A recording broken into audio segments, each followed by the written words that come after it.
Du 11 au 13 septembre dernier se déroulait la 17e édition du concours de la bourre sur la ferme Blanche-Rive située à Judge, de l'autre côté de Notre-Dame-du-Nord, sur la route 65.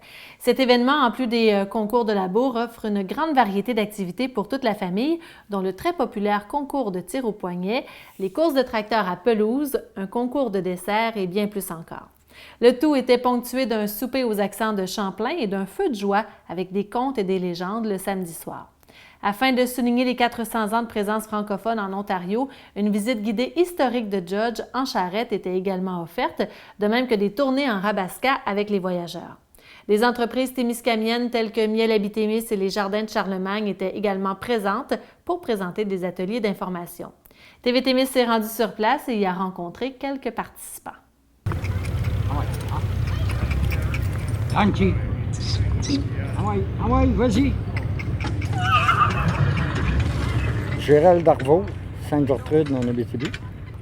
Ouais, j'ai labouré beaucoup quand j'avais entre 16 ans et 18 ans. Après ça, j'ai été bien des années sans labourer. J'ai recommencé à labourer en 98. On a formé la société d'attelage en 97. Puis en 98, on a fait une activité de labour. Puis depuis ce temps-là que je laboure tous les ans. C'est le 15e concours de labour que je fais ici à Horton. Ben pas à Horton, mais on appelle ça, nous autres, le concours de labour d'Horton. Et j'espère de pouvoir en faire encore d'autres. Cette année, là, j'ai pas pu faire de l'entraînement à labourer parce que la terre chez nous était beaucoup trop dure à labourer. On n'était pas capable de labourer. Mais j'ai fait de l'entraînement, traîner une sloop pour lui donner un entraînement physique. Parce que la terre comme elle est aujourd'hui, là, il y a des places, c'est très dur à labourer. Fait que si les chevaux n'ont pas entraîné physique, ben ils ne seront pas capables de traîner à fourrue. Puis là, ben après ça, comment ils seront entraînés? Ils vont se rappeler qu'ils ont déjà refusé de la traîner, puis ça s'est bien passé pareil. Fait que je veux pas qu'ils savent ça. Et une chose que je me tanne jamais, puis ça, c'est depuis la première fois que j'ai labouré, c'est toujours de voir virer le labour, que la fourrue vire. Ça m'a toujours impressionné. Puis je suis rendu à 72 ans, puis ça m'impressionne encore. Nous autres, de la Société d'attelage de l'Abitibi, on fait une activité de labour qui se fait assez souvent chez nous, ou ben non, c'est un autre, le membre. Mais c'est pas un concours, c'est rien que de la pratique, tu sais, puis à essayer de habituer d'autres qui commencent, tu sais, parce que ceux qui commencent, c'est pas évident s'en aller sur un concours tout de suite, là. C'est mieux de te pratiquer, tu sais, un peu chez vous, puis un peu avec les chums, que de s'en aller d'un concours. Mais c'est bien dur d'avoir une relève dans les jeunes. J'aimerais bien que ça se parle pas, ça. Mais malheureusement, on n'a pas beaucoup de relève dans les jeunes. Mais là, je suis content, ici, aujourd'hui, il y en a un qui a commencé, là, puis ça semble être bien parti, il est habile, puis ça va bien. Fait que si on a une relève, bien, au moins, ça va continuer. Parce qu'il n'y a pas de relève, à un moment donné, parce qu'on était une escouche, on était beaucoup plus que ça, mais on perd tout rendu à un certain âge. Là, on a perdu beaucoup de chums qui sont morts. Fait que là, s'il n'y en a pas qui prennent la place, bien, à un moment donné, il n'y en aura plus. Mais en espérant qu'il va y avoir une relève. Belle. Ah oui, on achève là. Place, wow. Pour les petits. Oh. Bonjour, je me nomme José Denis. Il faut le dire que c'est ma première année à labourer ici au concours de labour. On a été longtemps organisé sur le comité d'organisation. Cette année, on ne l'était pas. C'est les 2 chevaux de mon beau-père qui étaient sa terre ici. Puis lui, il labourait avec ses chevaux quand il était ici. Nous, on n'était pas tellement d'un gros chevaux. On était plutôt dans le Gymkhana. On organisait le Gymkhana pour le concours de labour, qui a eu lieu au moins une douzaine d'années sur les 15 ans du labour, du concours. Mais là, cette année, en mémoire de mon beau-père, parce que les chevaux sont venus chez nous. Nous autres, on fait des promenades en traîneau en hiver chez nous. Fait qu'on a toujours continué les promenades. Mais ça fait la première fois qu'on sort les chevaux de la maison depuis 2 ans, depuis que mon beau-père est décédé. Puis là, c'était ça. C'était en mémoire de lui qu'on a décidé de venir essayer de labourer. Puis je peux dire que ça a été assez bien. Ça a été une expérience. J'avais jamais fait ça. Jusqu'à dimanche passé, j'avais jamais mis les mains sur une charrue. Fait que ça a été une expérience assez spéciale. On a eu beaucoup d'aide des autres laboureurs. Ils m'ont expliqué comment ça marchait, puis comment régler les charrues, Puis j'ai été aussi choyé d'avoir des bons chevaux qui étaient domptés, ils savaient ce qu'ils faisaient. Fait que j'étais pas tellement obligé de m'occuper des chevaux comme tel, mais juste ma charrue pour essayer de faire un labour qui était droit. Je suis assez satisfait.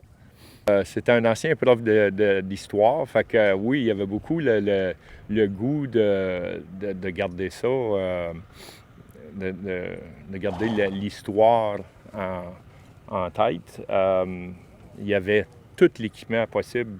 Il aurait pu tout faire sa ferme avec l'équipement à chevaux. Il l'avait tout. Mais mettons que c'est trop de temps pour tout le faire. Mais j'ai appris beaucoup.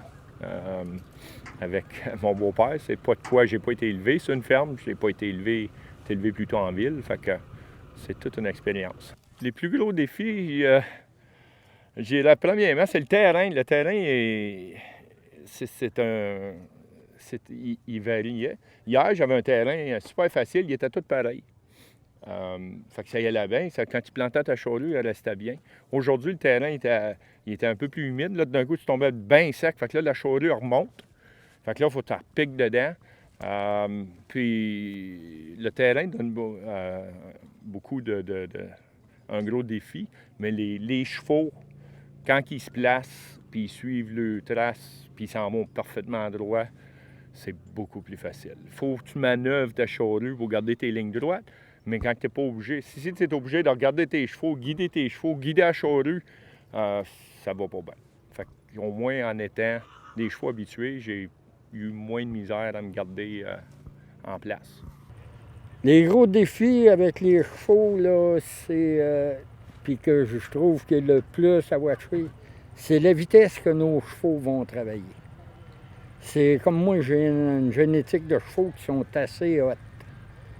Puis je suis obligé moi j'appelle ça les endormir, là. Je suis obligé d'être doux, puis tout le temps les retenir, puis pas arrêter souvent pour pas les réchauffer. Puis là, à un moment donné, je viens à bout de les emmener à aller tranquillement. Parce que s'ils galent trop vite, je suis pas capable de faire mon ouvrage, moi, en order, hein, puis j'ai pas le temps d'order un ouais, puis c'est passé. Puis après que le trouble est commencé, bien trop tard, là. On peut pas réparer ça, là, ça reste de même. Fait que moi, c'est le plus gros défi, être capable d'emmener nos chevaux à aller bien tranquillement, puis qu'ils ne choquent pas, parce que c'est sûr que si on les tient chez les guides, mais qu'eux autres ne veulent pas, bien, on gagne ordin, parce qu'à un moment donné, ils vont se choquer, puis on va les perdre. Ils vont dire, nous autres, on ne laboure plus aujourd'hui.